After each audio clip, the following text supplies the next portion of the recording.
Welcome to The Anxious Voyage. If you think that title sounds bleak or foreboding, one of two things must be true. You're very lucky, or you need to get out more. On this program, we share stories of life and living. We compare notes. We discover commonalities. We accept that life is a glorious, heartbreaking thing, and we embrace and celebrate all of it. Take the ride with us. We're glad you're here. Now, here's your host, Mark O'Brien. Welcome, everyone. Thank you for being here with us today. We are coming to you again, and as always, from World Headquarters in Middletown, Connecticut, the home of this weekend's, right on the Connecticut River, annual jet-powered paddle boat racing. And if you're at all concerned about these kinds of things, yes, emergency first responders will be standing by.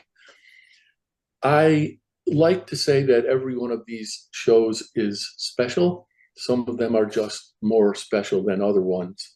And this one is indeed special because I am really happy to welcome back my friend and my guest, Dennis Pitocco. This conversation will actually be amazing for a lot of reasons that you're about to discover. And Dennis, before we get officially started, I want to let you know that you were a guest on my very first show of this year, the very first show ever. This is the last show of my first year. So I'm your bookend, Mark. You are my bookend, and you handle it well. So welcome, and thank you for being here. I will also say that we extend best wishes to your wife, Allie, who planned to join us today, but has taken ill, and we do hope she recovers quickly. Thanks, Mark. You and Allie, I just want to jump right in here. You and Allie have just completed the pilgrimage of the Camino de Santiago, which, as I said before we went on the air, is more in its entirety, more than I can wrap my head around. So I don't know if there's any way to put in any meaningful order the kinds of things you learned or the kinds of things that you would want to share with us. But if you wouldn't mind, just pick a place and start. Great, Mark. Thank you for that. And let me just say, during our pilgrimage, we knew this was coming up, and we really look forward to it. I'm really sorry Allie can't be here because she can balance my enthusiasm with her smile. But let me just back up, because what we've learned just in the last week since we've been back, when we mentioned Camino de Santiago, amazing how many people have never heard of it. Like us, 10 years ago, we had never heard of it. So just to put it in perspective, we started in the town of Saint-Jean-Pied-de-Port, France, and we ended up in Santiago Compostela, Spain. What does that mean? That means we were walking effectively for 40 days. It was a 500-mile pilgrimage, truly out in the wilderness, starting in France and then, of course, ending in northwest Spain. We covered 1.3 million miles, as Allie's quick to remind me. And then we finally found our way back home last week. So I think maybe you mean 1.3 million steps. Oh, I'm sorry, steps. Yeah. Miles that would be a lot of miles. Steps. You're right. See, this is why she should be there, because I'm known to exaggerate. So that wrapped up just a little over a week ago, Mark. And, because of what I do for a living, and before I left, I said to many people, I will tell my story or our story when we get back. I'll tell you, Mark, the two hardest parts about the journey, the first one occurred about 50 miles from the end of it. We were about, 38, 39 days into it. And it started to dawn on us that it was going to be over soon.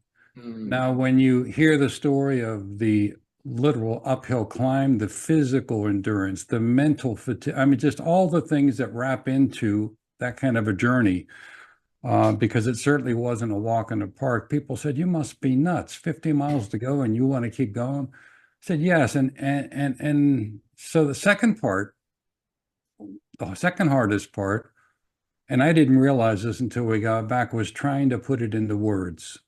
Mhm. And the experience, again, I did publish an article. I think you've seen it, but um, uh, after talking it through with Ali several times, we're going to do something we said we would never do. We're actually going to write a book about it, Good for you. because we think we almost feel obligated, an overwhelming obligation, just to not only carry forward the wisdom for our own good that we've been blessed to absorb, but make it maybe a roadmap for other people, because it ain't just about the walk. It's really about what you leave behind and what you bring forward. And we are bringing so much wisdom forward into what we call our post Camino life. It is, people say it's game changing, it's life changing.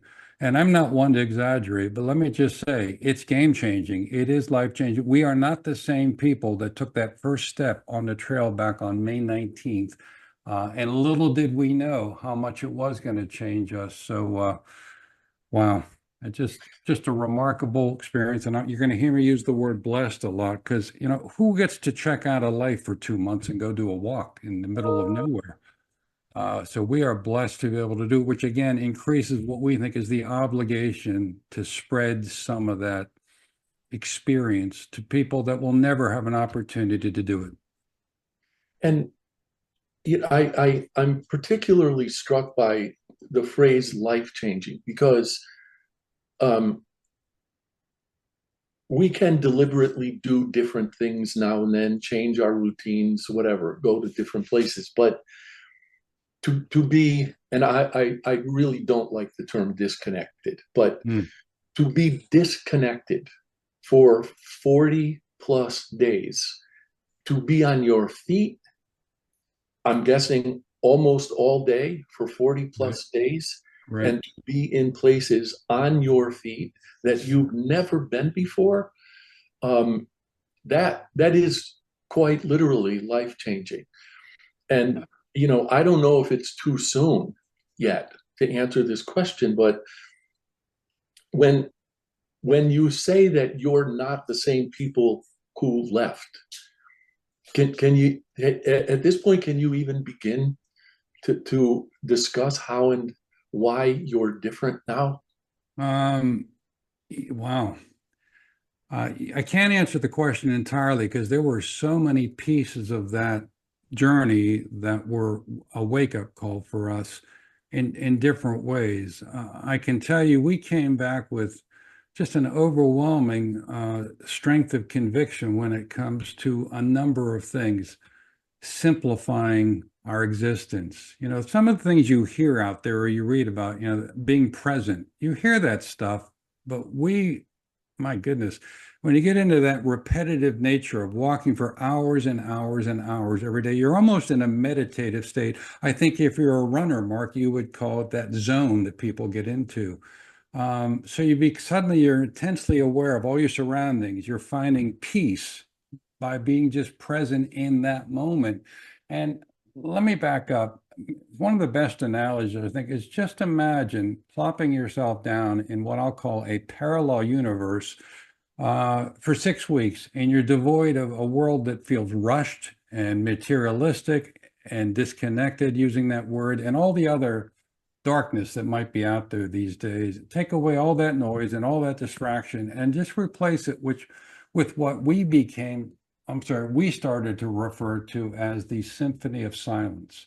It's just Mm. nature pure, um, untouched by mankind. And it's amazing, because within the first week, all those, as I like to call, all those post-it notes in my brain disappeared.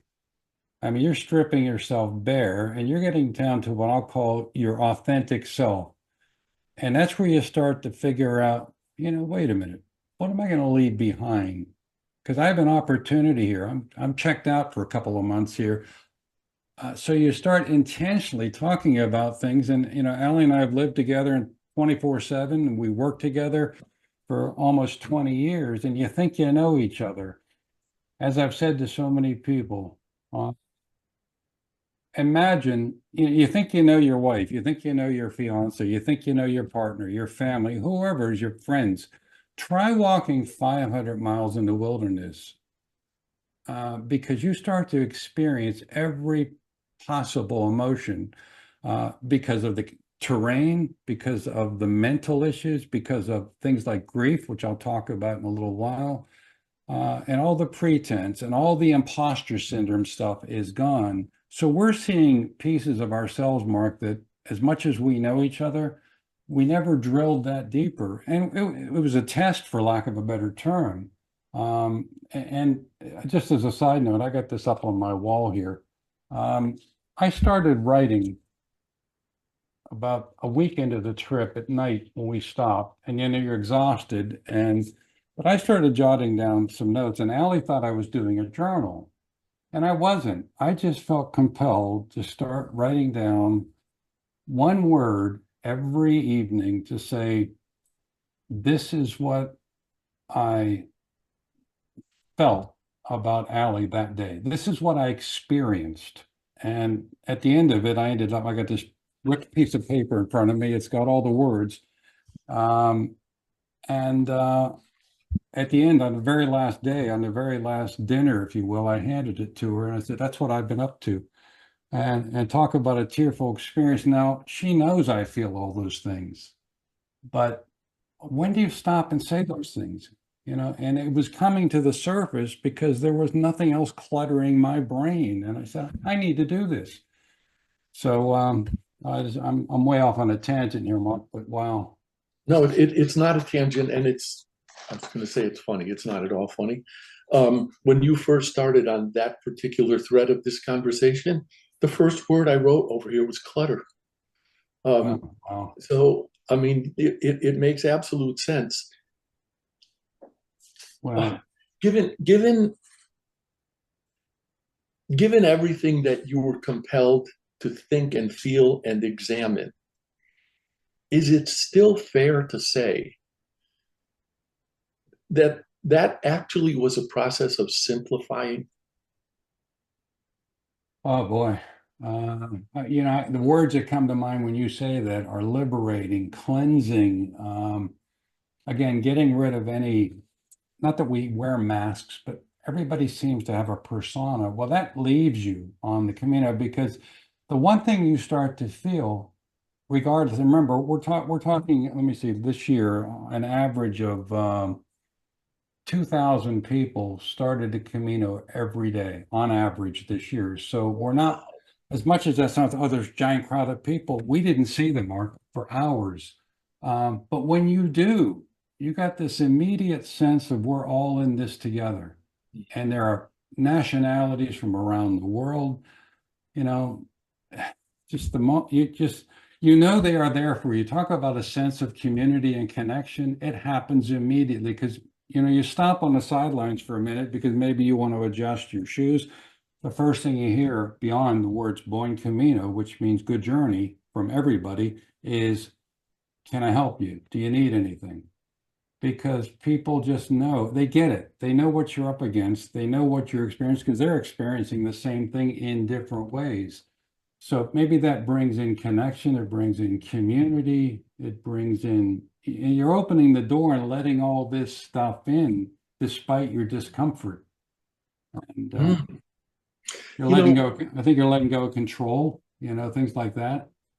Our friend Andy Scarantino said to us once that there was something comforting and meditative about the constant thump, thump, thump of her feet when she's running.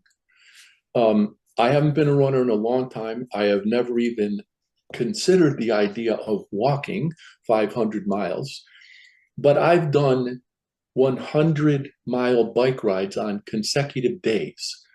And I was thinking about this when you were saying in the last 50 miles, it started dawning on you that this was going to have to end.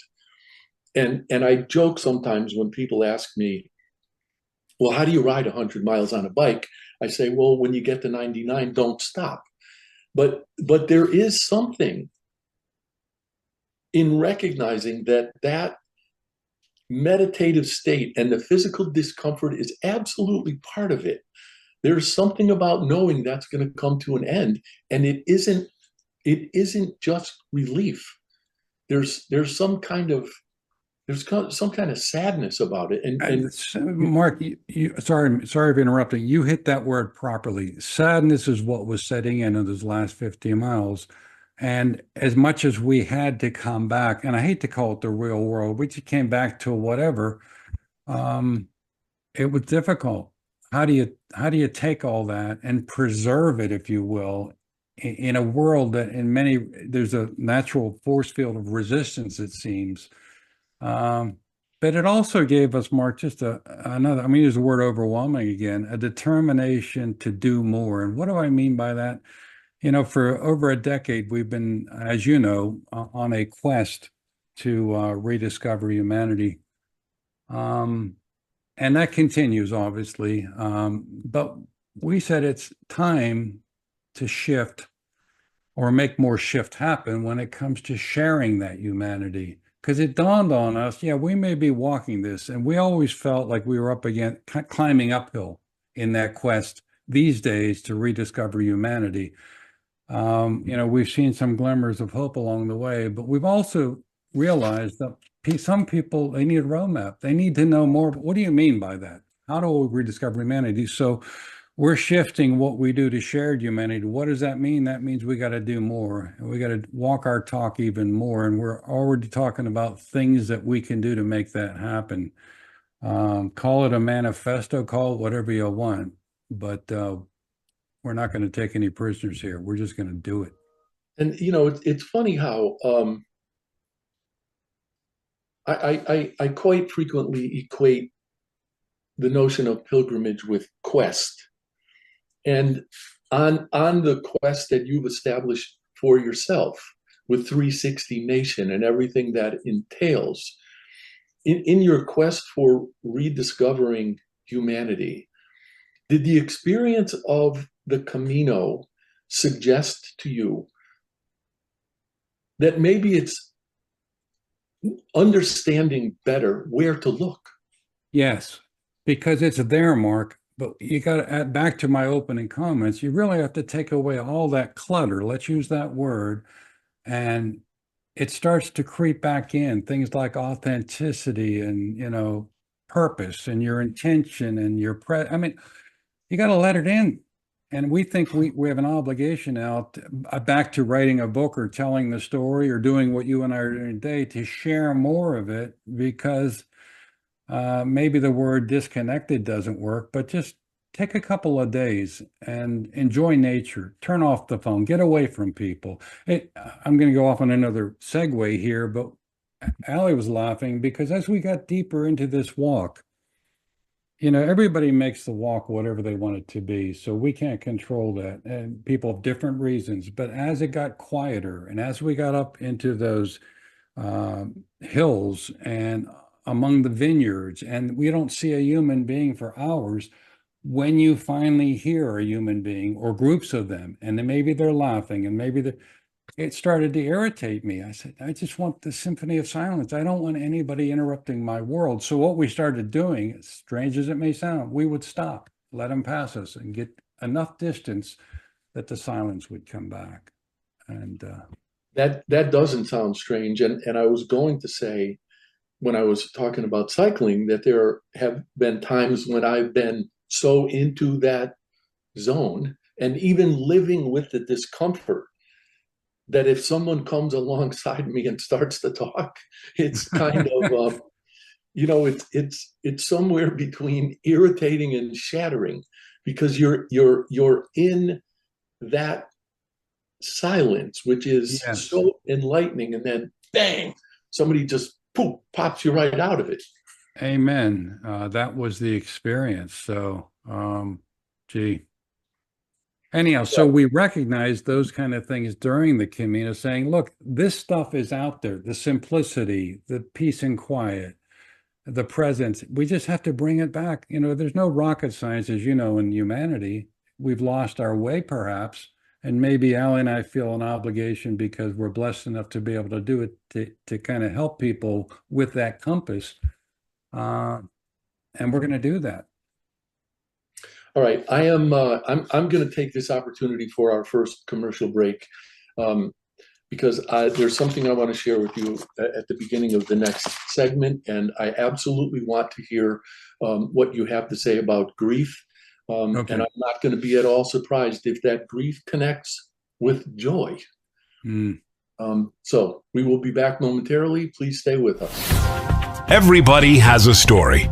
Everyone's story deserves to be told, and the only bad stories are the ones we don't share. That's why Mark O'Brien created The Anxious Voyage. It's Mark's conviction that every story deserves to be shared, and his purpose is to give people in all walks of life from any circumstances a chance to tell their stories. The Anxious Voyage is now on syndicated Dream Vision 7 radio network every Monday at 1 a.m. and 1 p.m. Eastern Time, with live broadcast every first and third Monday at 1 p.m. Eastern. Please tune in, please join Mark, and please share your stories.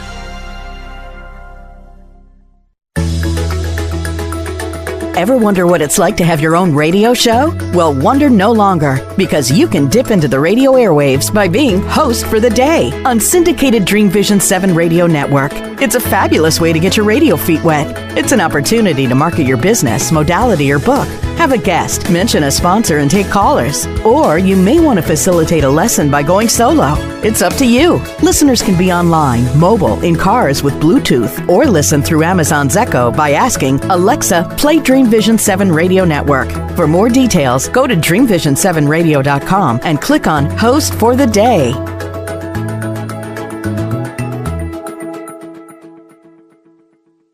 You can't establish your brand's authority without a voice. That's why, since 2004, O'Brien Communications Group, OCG, has been helping companies establish their authority, find their brand's distinct voices, and position their brands effectively and persuasively. So effectively that 9 of OCG's clients have been acquired by other companies. OCG's business model emphasizes efficiency and results, not hourly billing, markups, and media commissions. That ensures OCG's advice is unbiased and its clients aren't at financial risk. If you're ready to find your voice and use it to tell your story, OCG is ready to help.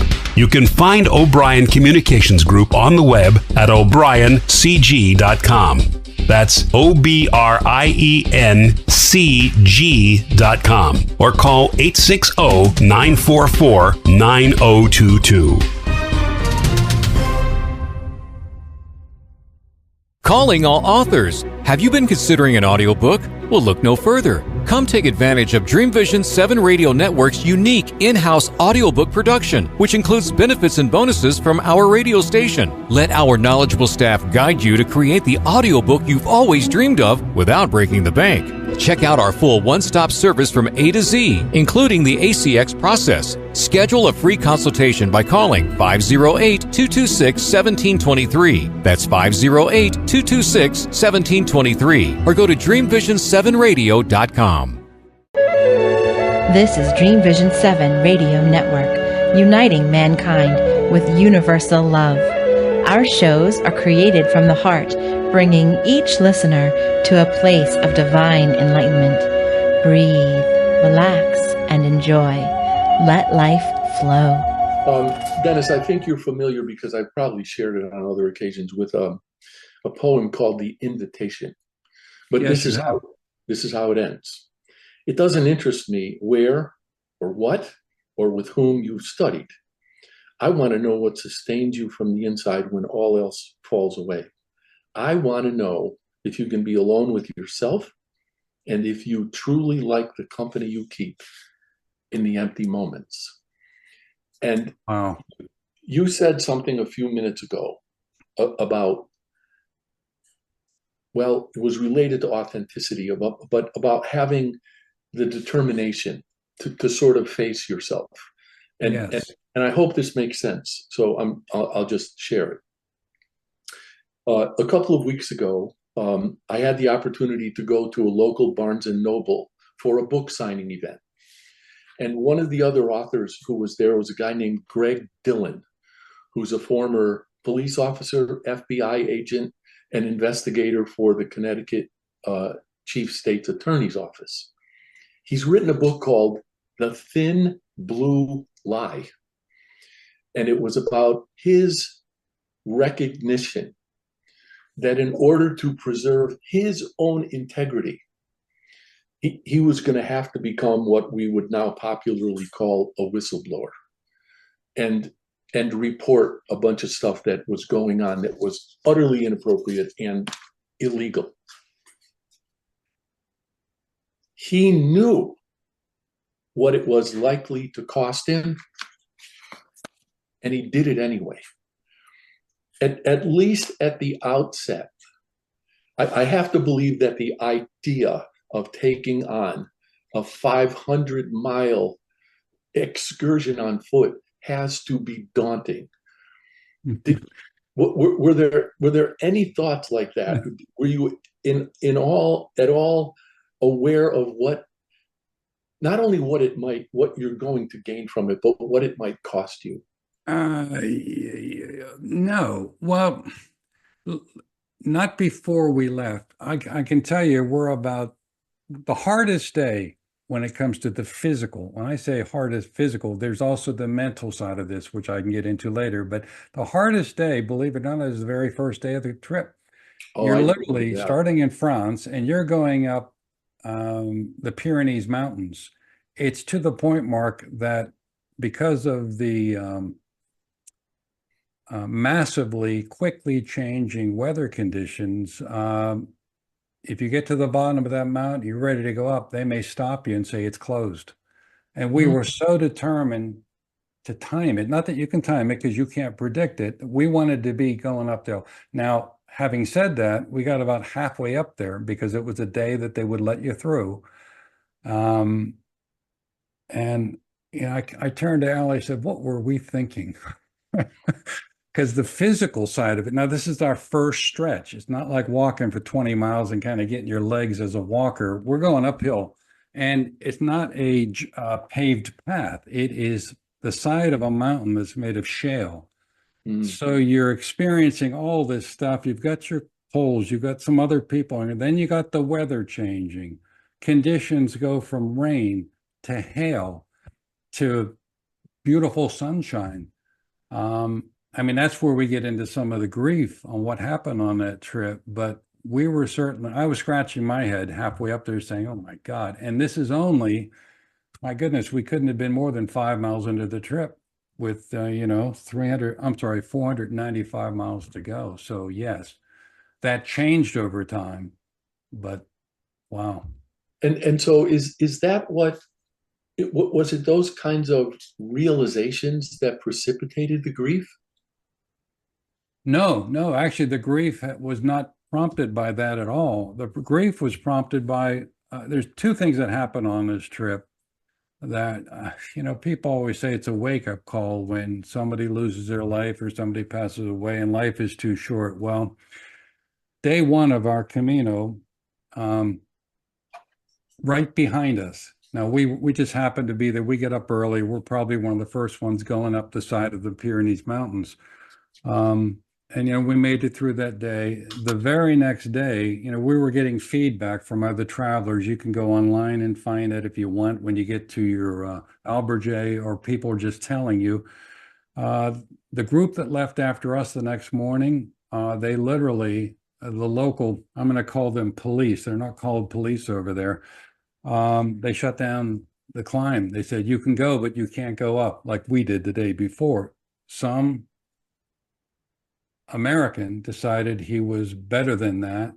And he got about 3/4 of the way up and they found him the next day. He had hypothermia. He died of hypothermia. And day two, now we're on the second day now. We've made it through that first climb. And we're on day two. We're about, day two was about, I think, a 15-mile walk. We're well into the walk. And we passed a number of people, and you're doing your Buen Caminos, and everybody's kind of cheerful because you got that big first day behind you and you survived. We started seeing helicopters coming overhead, And we just couldn't imagine why they were coming because there was nothing going on around us. There, we saw occasional walkers here and there.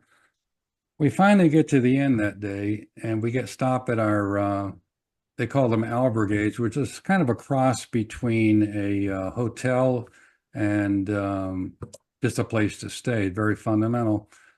And we saw these rescue vehicles and we saw helicopters and we saw these guys sitting in front of the albergue in the emergency jackets, just exhausted. We come to find out that one of the pilgrims that we had passed earlier that day ventured off the path and went down a ravine, and they found his body the next day. The grief is because we saw that guy. We knew who he was. He was one of our fellow travelers. And well, unlike when you're hiking in America where there's a warning sign everywhere, you just have to stay in the game. He was probably taking a picture. He wasn't paying attention. I mean, you are at the edge of precipice all the time. So that was a wake-up call in a lot of ways. So the grief was there, but to have it right in front of you 2 days in a row, and again, this is 2 days into a 40-day pilgrimage. So our awareness went up of just how, valuable life is, but how quickly it could slip away. And you add that to all the other lessons, that stays with you. Now, you mentioned the joy, the word joy. Yeah. And that probably came from as we were getting towards the end, the way we were changing. You kind of start to realize I'm leaving a lot of stuff behind here. Things aren't that important anymore. So we're kind of leaving our old selves. There was a quote, I probably have it here, that, as you know, I kind of gravitate towards quotes. And here's one I put in the article.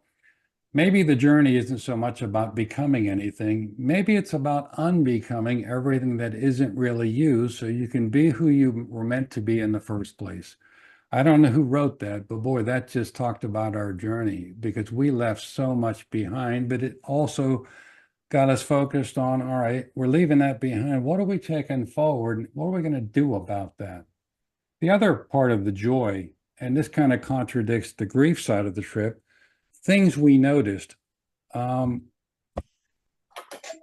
about 5 days into the trip and we're climbing up this, just steep climb, and it's taken everything we got because our legs are still getting used to it and our feet got some blisters and blah, blah. And this gentleman comes walking up with poles, but right by us and just keeps, and then a guy comes up behind us, a young guy, and he says, do you know that guy is 95% blind? And he was probably in his late 80s. Wow. And we looked at each other and said, what are we complaining about here? I'm having a challenge just walking on ground that I can see. And he's brave enough and courageous enough and persistent enough to just do it. So you said a moment ago, as you started to tell that story, that the joy contradicted the grief. Maybe that's the wrong word. Yeah. Yeah, it's all part of the balance, isn't it? Yeah, it is. It is. It's wow. You can't get either one without the other. No, and I guess we had the presence of mind and the clarity to see that and to understand that and to embrace it. Things that happen in everyday life, I feel like you're skipping across the pond, Mark. I felt like we dove into the water for 40 days and we just absorbed all that good stuff that had left the arena over the years in the world that we all live in. It's still there. It's funny, I was saying to Allie, when you get blisters on the trail, there's things you can do about it. And we had a few, but I said, it's amazing how quickly the human body heals itself. Now, I would apply that to the human spirit on what we went through, because you took away all that other stuff that we thought was important. It healed us. And part that kind of goes into the sadness, saying, I want to preserve that. I don't want to let go of those lessons. So we've been back now just almost 2 weeks. We talk about it every morning, just to kind of refocus ourselves on that which is important. We've done other things, Mark, as a result. We decided I've always been sensitive to people being authentic. or that was ramped up because we saw people, all the titles, all the masks, all the are gone when you're on that trail because you're just out with everybody else. So I want to preserve that. So we came back convinced that we were going to tighten up our circle, friends, family, acquaintances, knowing how short life can be and having an appreciation for what we witnessed. We're making that circle a lot tighter. The people in that circle will get more of our time because the people that are no longer in the circle, the inauthentic people, the people that do skip across the pond, will be gracious, will be understanding, will be thoughtful, but they're not going to get our time. I was thinking when two things actually. One of the things you said early on in this conversation was that you felt a sense of community with the people who were on the Camino, and then when you were talking about the grief at losing the people that you lost while you were there, I don't want to overstate anything, but it just seems to me that you had. People throw around the phrase kindred spirit. It seems to me you had already established that connection with those people because of that sense of community, which I'm taking to be spiritual. You were kindred in that quest, and then you lost them. That had to be tough. Mark, you couldn't have said that better. It's like the community was there waiting to hug you when you showed up, and you just became part of it. And, typically, in gatherings around the world, the first thing people ask you, where are you from? Where did you go to school? Those questions don't even exist. You're just in it together. You may be talking about your experience that morning. You may be talking about, but it's not about all those other things. So we're all equal. Maybe that's the right word. We're just equal. Everything's been neutralized. And you learn to trust in the relationships immediately. I don't know these people, but I trust them. It's funny. I had a conversation on Saturday. I had gone to a gym, which is a whole other story, but I was talking to a woman there about how in the early 80s, I had come to join what was a really hardcore bodybuilding gym. And I went to that place 5 times before I had the nerve to walk in. And when I walked in, the very first thing I realized was that place was the great leveler. In that place, you couldn't tell the doctors from the bikers, from anybody else. It was all one group of people, one purpose. So I would not compare that to something as spiritually loaded as the Camino, but I would imagine they're similar. Oh, no question at all. And but what a wonderful experience to know that kind of stuff is out there. So wow, wow, that probably part of my normal vocabulary these days, because I just get so excited about the experience. It doesn't minimize the physical challenge or the mental challenge of having, every morning get up, got to walk another 15 miles. That's what's on the schedule. It's not like you have a choice. You do have a choice, I guess, if you want to just bail out. But over time, it became the mental commitment beyond the physical commitment. Because if the feet are working and the legs are working, now it's just, do I have the fortitude to get up every morning and go? Yeah. I want to use that to segue into our next segment. So I'm sorry about that noise. Okay. We'll take our next commercial break right now. We'll be back in 3 minutes, so please stay with us. Are you ready for the quantum age? Humanity's next step in evolution? Dream Vision 7 Radio Network invites you to the extraordinary platform of evolutionary voices for the quantum age. Let's explore. Learn more about this upcoming age, where we bridge science with spirituality. Where potentiality meets reality. Where we take compassion into action. Our trailblazers and visionaries will ask the whys, the what ifs, while igniting continuous possibility. Come along with us into an age beyond what we know today, where we can grow together in unity consciousness. Experience evolutionary voices for the quantum age, Monday through Friday at 8 a.m. and 8 p.m. Eastern on DreamVision7Radio.com. You can't establish your brand's authority without a voice. That's why, since 2004, O'Brien Communications Group, OCG, has been helping companies establish their authority, find their brands, distinct voices, and position their brands effectively and persuasively. So effectively that 9 of OCG's clients have been acquired by other companies. OCG's business model emphasizes efficiency and results, not hourly billing, markups, and media commissions. That ensures OCG's advice is unbiased and its clients aren't at financial risk. If you're ready to find your voice and use it to tell your story, OCG is ready to help. You can find O'Brien Communications Group on the web at o'briencg.com. That's OBRIENCG.com, or call 860-944-9022. Calling all authors. Have you been considering an audiobook?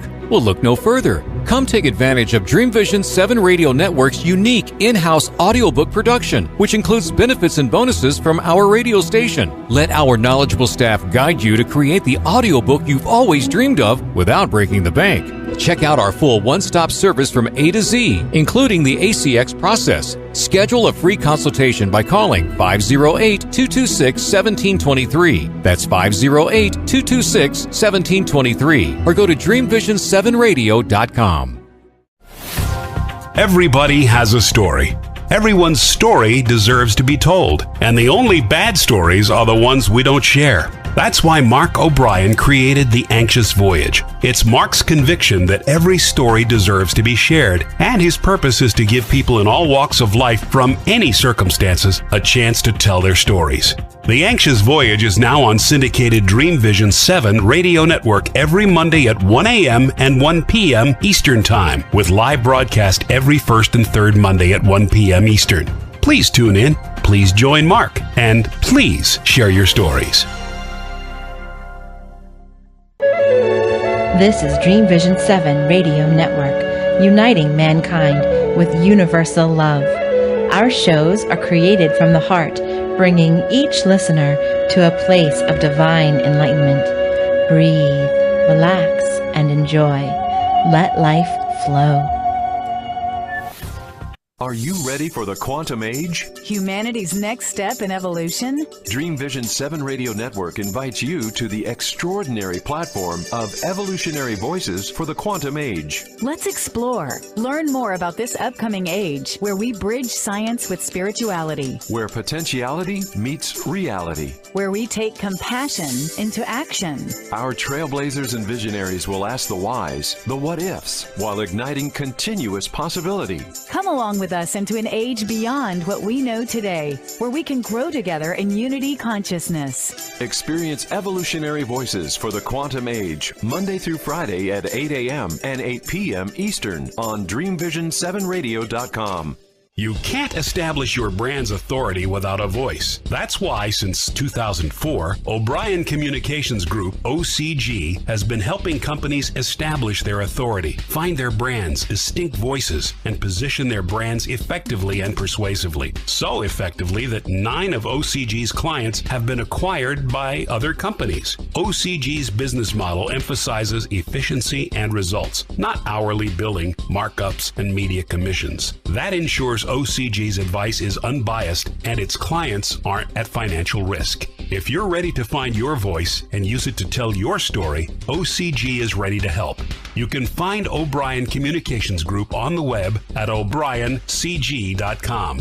That's OBRIENCG.com, or call 860-944-9022. Calling all authors. Have you been considering an audiobook? Well, look no further. Come take advantage of Dream Vision 7 Radio Network's unique in-house audiobook production, which includes benefits and bonuses from our radio station. Let our knowledgeable staff guide you to create the audiobook you've always dreamed of without breaking the bank. Check out our full one-stop service from A to Z, including the ACX process. Schedule a free consultation by calling 508-226-1723. That's 508-226-1723. Or go to dreamvision7radio.com. Everybody has a story. Everyone's story deserves to be told, and the only bad stories are the ones we don't share. That's why Mark O'Brien created The Anxious Voyage. It's Mark's conviction that every story deserves to be shared, and his purpose is to give people in all walks of life from any circumstances a chance to tell their stories. The Anxious Voyage is now on syndicated Dream Vision 7 radio network every Monday at 1 a.m. and 1 p.m. Eastern Time, with live broadcast every first and third Monday at 1 p.m. Eastern. Please tune in, please join Mark, and please share your stories. This is Dream Vision 7 Radio Network, uniting mankind with universal love. Our shows are created from the heart, bringing each listener to a place of divine enlightenment. Breathe, relax, and enjoy. Let life flow. Welcome back to the program, everyone. Thank you for staying with us. Dennis, I'm going to try to connect a bunch of dots here. I don't have the vaguest idea in the world if it's going to work. But I was thinking about something we touched on briefly before we went on the air, which had to do with, the recent events in the United States and the shooting of the former president. And I was also thinking about a word you used in talking about your experience on the Camino, which was survival. And that made me think about perseverance. And during this break, in one of the promos for the station, the word reality was used. I wonder, and sometimes I think about what's happened with CGI and cinematic technology. And if you pulled somebody out of the late 19th or early 20th century and put them in a movie theater today, their heads would be completely boggled about what's reality. Given your experience on the Camino, what do you think we know about reality, especially if we're not taking the time to be with ourselves, as you've described and as this poem, The Invitation, talks about? Oh, boy. Well, I'm going to be a little bit repetitive, but, when you're one of the glorious parts of the Camino that I would stop and say to Allie, this is why we're here. Now, everybody has their purpose or their reason. We didn't really leave with a purpose. We ended up with one at the end because you literally go into a cathedral and there is a row of monks there and they're taking down the details, like where did you start, how far did you walk, and why did you do it? But beyond that, there's just nowhere to hide. There's no mask to wear, no roles to play. You're forced to confront your strengths, your weaknesses. You're doing it in an audience, maybe your spouse like Allie, but nevertheless. But it's enlightening at the same time. And then we get into these miles and miles of fields. And something that struck me, Mark, was the beauty. And I'm not one to be out there in nature staring at flowers, but I got completely fixated on poppies. Now, poppies are very important in England. They're a symbol of being a veteran. So on their version of Veterans Day, you'll see everyone walking around with a poppy pinned onto the lapel. Well, here, there's 4 regions we traveled across. For the first 3 regions, I was always in search of poppies. And I have a picture that I was looking at this morning, one of the metaphors for what we do for a living, I guess. There's a giant wheat field. It's going on for miles, and wheat, what is it, kind of a pale yellow color. And yet in the middle of that field, Mark, I have a picture of one poppy sticking all the way up. I Wow. said to Allie, that is us trying to break through this humanity for the last 10 or 12 years. And that little poppy is telling me what's possible because they didn't belong there. And they were probably overwhelmed by all the we. The sad thing is, by the time we got to the fourth region, which is the final region of the entire walk, the poppies disappeared. And I kept looking for them. In fact, I started to write an article last week. It's called Where Have All the Poppies Gone? Because that's a Mm. metaphor in itself. But it turns out weather conditions, what have you. I said, that may be true, but just get some guy in a crop duster and he can seed this place. Uh, so, Mhm. but you know, who am I to talk about poppies and flowers and all the beauty? But every time we saw the beauty, we said, wow, that's why, who gets to see this stuff?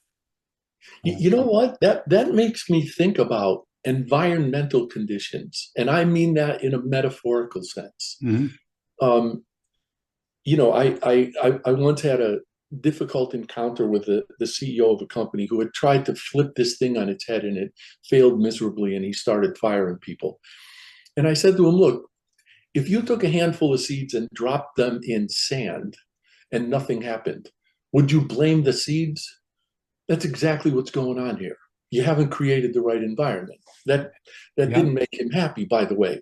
But I think in a larger metaphorical sense, maybe that's some of what we have to be thinking about. Changing the environment in which we're trying to undertake these things. And I certainly think, and I don't mean to speak for you, but I certainly think that's germane to what you're doing with 360 Nation. Oh, it is, Mark. Thank you. And I guess when you experience the glory or the magic of what I call the poppies, um, it's just um, amazing. They're still there. They're still growing. There's still potential. And why? Because frankly, in the area we were walking, literally untouched by human beings, this is way up in the hills, and everything's growing wild like it was supposed to. Then you have the comical moments. We're walking up this long, narrow path, and we are struggling. And there's people behind us because we're all going kind of slow. So people are catching up, and we're about 90% up the top of the path. And these are in the fields and the valleys and all this.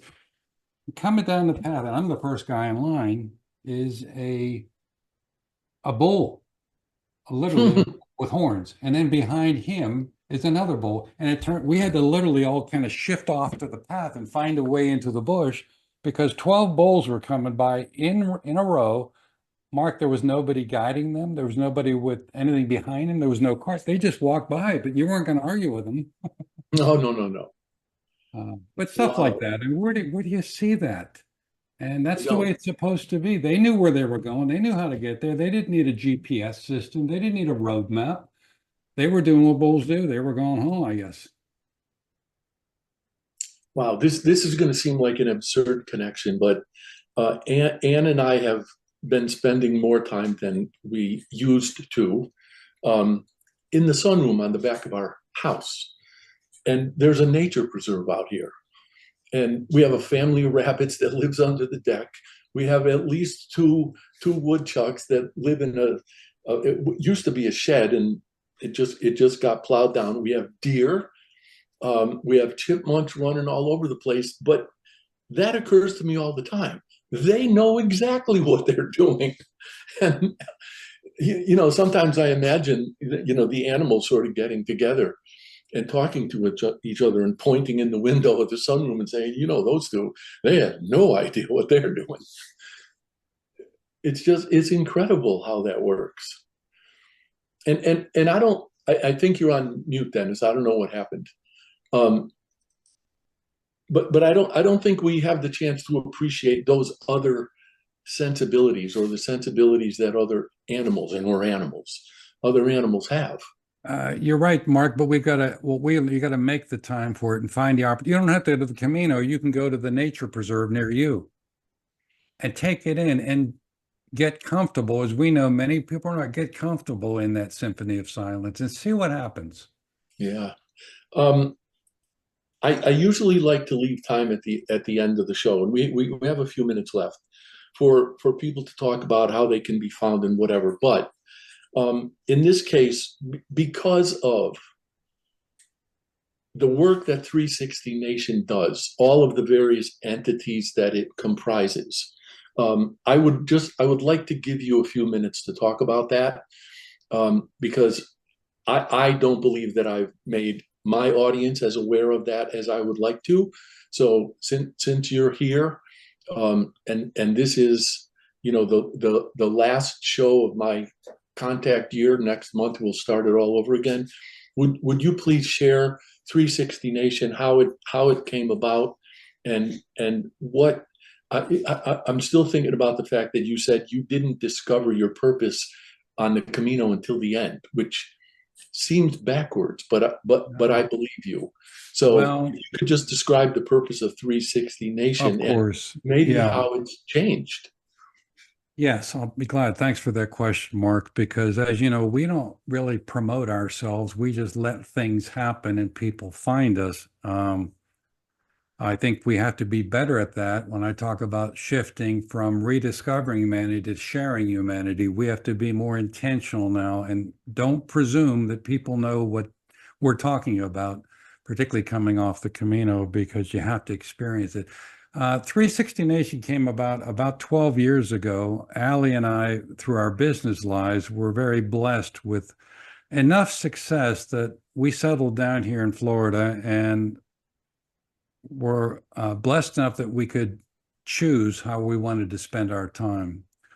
We decided to spend it three different ways. One was we wanted to do something before we knew each other we wanted to do and decided we wanted to do together, and that is give back. And when I say give back, Mark, I don't mean write a check to nonprofits. I mean our time, our talent, and our treasure. All three of those.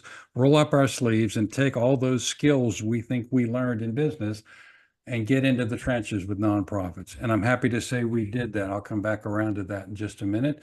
Second thing is we wanted to travel intentionally. What do I mean by that? Well, we both did all the business travel where you see the boardroom, you see the taxi, and you see the airport. And I can tell you, I had been all over the world, and Allie had been all over the world because of what we did for a living, but I couldn't tell you much about that world. So we said, we're going to start traveling intentionally, and we're going to take the map of the world out, and we're going to purposely ignore America until we're done discovering the rest of those worlds out there. And we've been on that road now for about 15 years. It's been marvelous. And then the last thing is we wanted to do something. Everybody says, well, if you're going to technically retire, you got to keep your mind busy. Well, I wasn't ready to do crossword puzzles. Frankly, we didn't want to do pickleball for two reasons. We weren't old enough, and we won't do that unless they change the name to something more manly.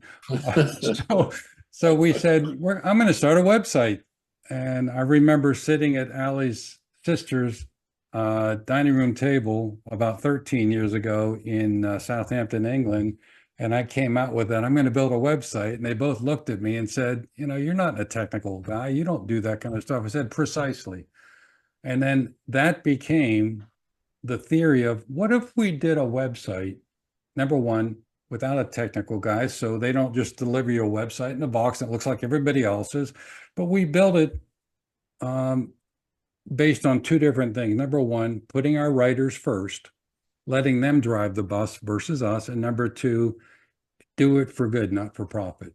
What would happen if you just took off all the shackles? Now, we're blessed to be able to do it because we had to invest in it, but it's 13 years later, and it's been a remarkable ride. So we haven't wavered from our mission. And the mission from day one was to rediscover humanity. And Mark, we had no idea where that was going to go. We just figured it's time. And that was the world 13 years ago. So if we show up, if we're present, if we just do our best, and if we truly walk our talk, what could possibly happen? Well, here we sit on the writer's side. We've got almost 1,300 writers. We've won 2 awards now around the world. We've launched Good Works 360, which is a foundation entirely dedicated to consulting with nonprofits around the world without an invoice. It's always free. And we continue to travel, which complements our understanding of different cultures and how different we are, but also how we're all the same. It's like neutralizing that on the Camino. Everybody was from everywhere else, but we didn't know it. We were all in it together.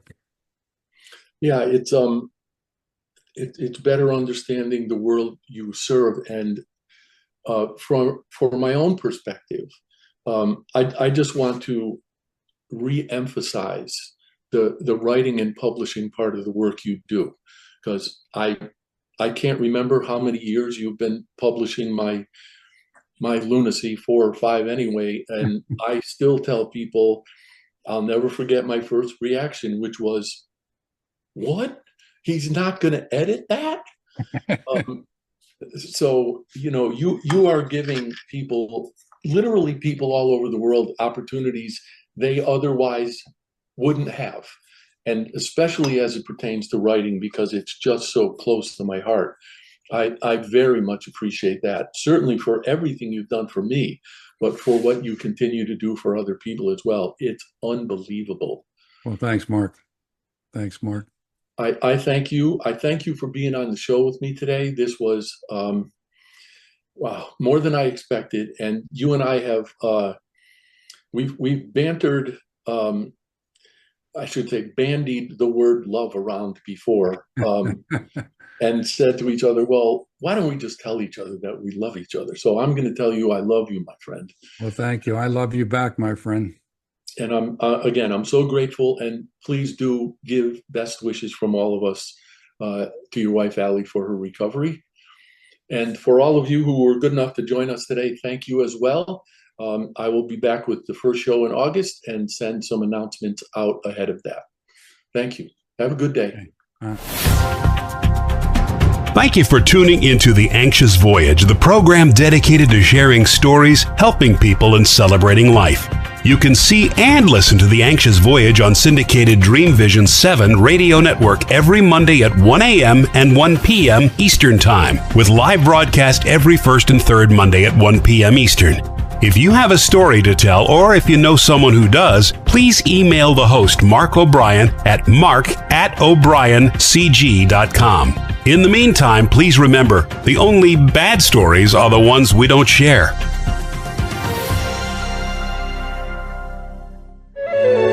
This is Dream Vision 7 Radio Network, uniting mankind with universal love. Our shows are created from the heart, bringing each listener to a place of divine enlightenment.